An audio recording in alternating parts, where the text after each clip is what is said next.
Paulo não permite as circunstâncias determinarem, algum tipo de influência sobre a sua fé, sobre a sua crença, sobre as suas convicções em Deus.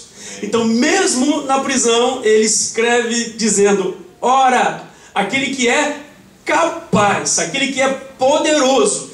Porque muitas vezes declarar quem Deus é e a sua generosidade diante de tanta prosperidade, você há de convir comigo que isso muitas vezes é fácil.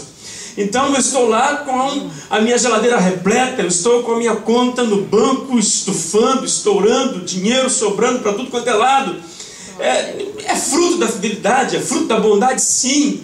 Mas isso também nos dá uma base de facilidade para declarar quem Deus é. E Paulo, ele faz uma declaração exatamente o oposto dessas circunstâncias. Preso, algemado, encarcerado, entendendo que a sua vida estava caminhando para a morte, ele diz: ora, aquele que é poderoso para fazer tudo, muito mais abundantemente, além daquilo que pedimos ou pensamos, segundo o seu poder que opera em nós. Então, Isaías, quando ele faz essa declaração no capítulo 40, 12 a 17, ele diz o seguinte: quem mediu as águas na concha da mão, ou com o palmo definiu os limites dos céus? Quem jamais calculou o peso da terra, ou pesou os montes na balança e as colinas nos seus pratos? Quem definiu limites para o Espírito do Senhor, ou o instruiu como seu conselheiro? A quem o Senhor consultou que pudesse esclarecê-lo e que lhe ensinasse a julgar com justiça?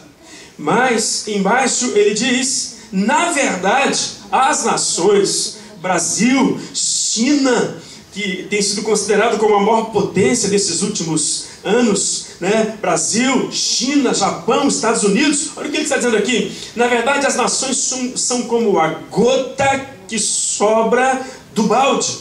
Para eles são como o pó que resta na balança. E as ilhas, que no Brasil tem tantas e são lindas, não passam de um grão de areia. Quantos servem esse Deus? Amém. Quantos creem nesse Deus? Amém. Então é exatamente esse Deus do qual Paulo está dizendo que Ele é poderoso.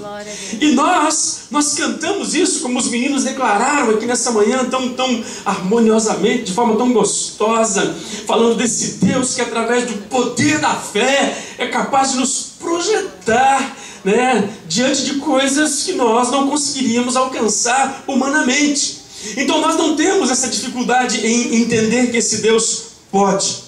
Mas eu percebo que muitas vezes a segunda parte desse versículo, ela acaba de certa forma alcançando uma minoria. A segunda parte desse versículo não se torna realidade na vida de muitos de nós, que é quando ele diz: ele é poderoso para fazer infinitamente, abundantemente. Eu vou falar para você acerca de mim, Meu Deus, como que eu me sinto muitas vezes limitado, como me falta fé para entender que esse Deus que é poderoso também faz abundantemente e infinitamente. E a minha pergunta é: por que muitas vezes esse abundantemente, esse infinitamente não se torna realidade em muitas das nossas vidas? Eu tenho percebido o seguinte: na Bíblia existem duas verdades. Uma verdade que nós podemos chamar de verdade legal, e a outra verdade que nós podemos chamar de verdade experimental. Declara assim comigo: verdade legal. Verdade legal. Verdade experimental. Verdade experimental. Ou seja, a verdade legal é tudo aquilo que está na Bíblia e de fato é direito nosso. Como diz o profeta Isaías no capítulo 53, Ele tomou sobre si as nossas dores e as nossas enfermidades, e pelas suas pisaduras nós fomos sarados. Estávamos aqui orando por aquela irmã lá no Brasil, dizendo: Deus, tua palavra diz que o Senhor é poderoso para fazer muito mais. Amém. Tua palavra diz que o Senhor levou sobre a cruz do Calvário nossas dores e as nossas enfermidades. Isso é um direito legal. Então o nosso maior desafio é transformar um direito, uma verdade legal, em uma verdade experimental. Porque a verdade legal, por si só, ela não pode fazer absolutamente nada. A verdade legal por si só, ela não pode agir de maneira sobrenatural. Mas quando a verdade legal se transforma em verdade experimental, nós passamos a viver e ver esse infinitamente mais além daquilo que pedimos. Abriu os olhos aos cegos, ouvidos aos surdos, fez paralíticos andar, nós mortos ressuscitarem. Nós não temos dúvida em relação a isso aí. Mas como que eu posso fazer com que esse poder seja ativado dentro de mim? Porque ele podendo é uma coisa, mas ele realizando na minha vida é uma outra coisa. Então deixa eu te dar alguns princípios aqui para tentar te ajudar. Coisas simples que você já sabe. Aliás, eu não vim aqui para trazer algo novo, eu vim aqui para reforçar aquilo que você já sabe e trazer à tona aquilo que você já sabe. E eu entendo que há passos que podem ativar o poder de Deus dentro de você. Amém? Declara assim comigo: eu preciso ativar o poder da expectativa no meu coração. Mas eu conheço ele. Ele não é Jesus. Eu conheço também o pai dele. Eu conheço também a mãe dele. Ele não é filho do carpinteiro chamado José. Não é a sua mãe Maria. E os seus irmãos, eu também conheço os irmãos dele. Os irmãos deles estão aqui no nosso meio. São pessoas boas, são pessoas legais. Eu conheço todos eles. Inclusive, eu também comprei um móvel que o pai dele fez. Eu tenho uma mesa que José, o pai de Jesus, fez. E se não me engano, o próprio Jesus ajudou a confeccionar aquela mesa. Eu tenho também uma cadeira que eu comprei. Eu tenho certeza que aquela cadeira quem fez foi ele, foi Jesus. Eu conheço Jesus. E a Bíblia diz que Jesus, ali na sua cidade, ele não fez muitos milagres, porque havia uma certa cobertura, se assim podemos dizer, de incredulidade. Ou seja, havia uma falta de expectativa. Não se gerou expectativa em relação a Jesus. Não houve uma manifestação de esperança de que grandes coisas pudessem acontecer. E a falta de expectativa pode ser um dos fatores que faz com que muitas vezes o poder de Deus não se manifeste em nós. Nossa expectativa não pode estar projetada em pessoas, projetadas em homens. Nossa expectativa tem que estar projetada em Jesus. Aleluia! Aleluia! Aleluia! A sua expectativa precisa estar projetada em Jesus. Porque muitas vezes, queridos, nós não chegamos a uma reunião de celebração. Eu vou ao culto hoje, mas quem vai ministrar no culto hoje? Vai ser o nosso pastor. O nosso pastor é uma bênção, é um homem de Deus. Não, o nosso pastor designou um outro pastor que faz parte do staff para estar ministrando. Mas ele é legal também, vai ser joia. Mas quem vai estar ministrando? Vai ser os meninos. Então vai ser mais um culto. Vai ser mais uma reunião. E muitas vezes nós nos limitamos.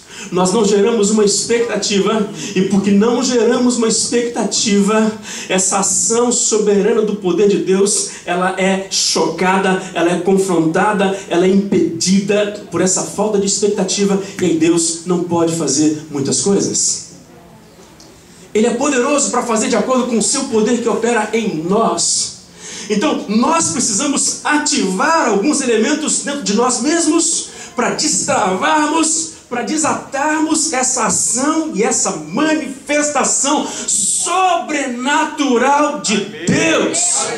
Não importa quem vai estar pregando, não importa quem vai estar cantando, não importa quem vai estar recebendo, Jesus vai estar lá. Então se Jesus estiver lá, coisas grandes vão acontecer. Se Jesus estiver lá, milagres poderosos vão acontecer. Se Jesus estiver lá, algo sobrenatural vai acontecer. Aleluia! Gera expectativa. Gera expectativa. Quando você vier para a casa de Deus, gera expectativa. Isso é uma chave. É uma chave que o inimigo tem roubado de nós. É uma chave que o inimigo tem tentado afastar de nós. A sua expectativa promove diferenças poderosas nas regiões celestiais. Gere expectativa quando você vier para a igreja. Gere expectativa quando você estiver na sua casa. Gere expectativa quando você sair para trabalhar. Eu vou sair para trabalhar hoje, e eu sei que vai ser um dia diferente, vai ser um dia legal, vai ser um dia joia. Gere expectativa quando você estiver voltando para casa. Eu estou voltando para casa, eu vou encontrar uma esposa cheirosinha, eu vou encontrar filhos cheirosinhos. Ah, mas você chegou lá e ela está com um cheiro de cebola, mas o cheiro de cebola também é bom, porque ela estava fritando um bifinho para você, meu irmão. Gere expectativa no nome do Senhor Jesus. Aleluia! Porque a sua expectativa muda a atmosfera. Gere expectativa quando você for para o seu trabalho. Mas pastor, no meu trabalho eu vou encontrar um patrão ranzinza, eu vou encontrar um patrão duro, difícil. Não faz diferença, meu irmão, mas vá com expectativa. E quando você chegar lá, Deus vai quebrar o coração desse cara duro e vai promover uma diferença sobre você.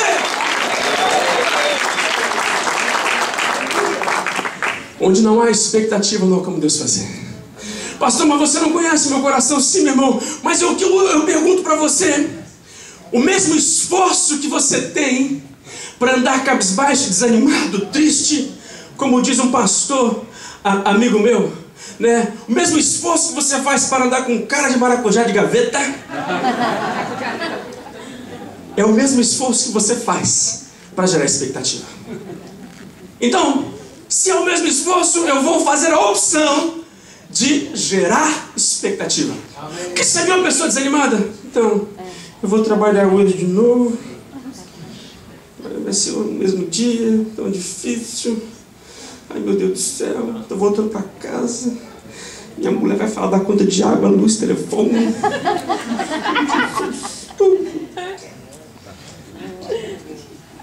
Diga assim pro seu irmão: muda a chave. Muda a chave. Muda a chave. Muda a chave. Muda a chave. Muda a chave. Você perde. Você perde. Você não faz ideia do quanto você perde quando você permite com que essa atmosfera da falta de expectativa, que é uma incredulidade, estabelece sobre o seu coração. Então comece o seu dia levantando e eu declaro, Deus, eu declaro que esse casamento é uma bênção, eu declaro que o meu amor vai ser renovado, eu declaro que o meu amor vai ser restaurado, eu declaro que um milagre vai acontecer em mim, eu declaro que um milagre vai acontecer na minha casa.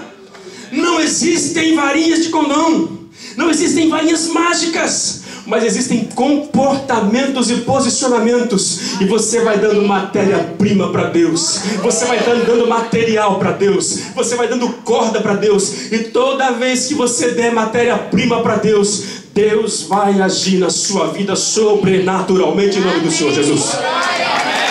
Aleluia! Deus vai agir na sua vida. Eu não posso prometer para você algo que seja diferente da Bíblia. Irmãos, preste bem atenção. Nós poderíamos estar aqui hoje reunidos com o maior pregador de todos os tempos, e de repente ele colocaria as mãos sobre a sua cabeça e você mas ele orou por mim, não aconteceu nada, eu também não vi nada. Aquela garotada cantou, dançou, pulou, eu nem me lembro do que eles cantaram mais, eu não tinha nada. Ative na sua vida o poder da confissão. Jesus declarou em Marcos 11, 23, 24: eu asseguro que se alguém disser, levanta-te, atire-se no mar, e não duvidar em seu coração, mas crê que se fará aquilo que diz, assim será feito. Então aquele que disser, a palavra do Senhor diz que Deus chama a existência as coisas que não são como se já fossem. Amém. Tudo veio a existir através do poder criativo da palavra de Deus. Ele disse Deus: haja luz, e houve luz. Ele disse Deus: haja, vem existir a porção seca sobre a terra, e agora haja separação entre a porção seca e haja água entre as porções secas. Na medida em que Deus foi declarando, a palavra do Senhor foi transformando circunstâncias. E não é diferente, queridos, em relação às nossas vidas. Não se trata de um pensamento positivo, mas se trata da confissão daquilo que a palavra do Senhor diz. Aí nós vamos para os homens de Deus. Deus, Tu és o meu pastor, nada me faltará. Davi não estava simplesmente escrevendo, externando as suas emoções, mas Davi estava escrevendo, externando aquilo que Deus é. Tu és o meu pastor, nada me faltará. Aquele que habita no esconderijo do Altíssimo, à sombra do Onipotente descansará.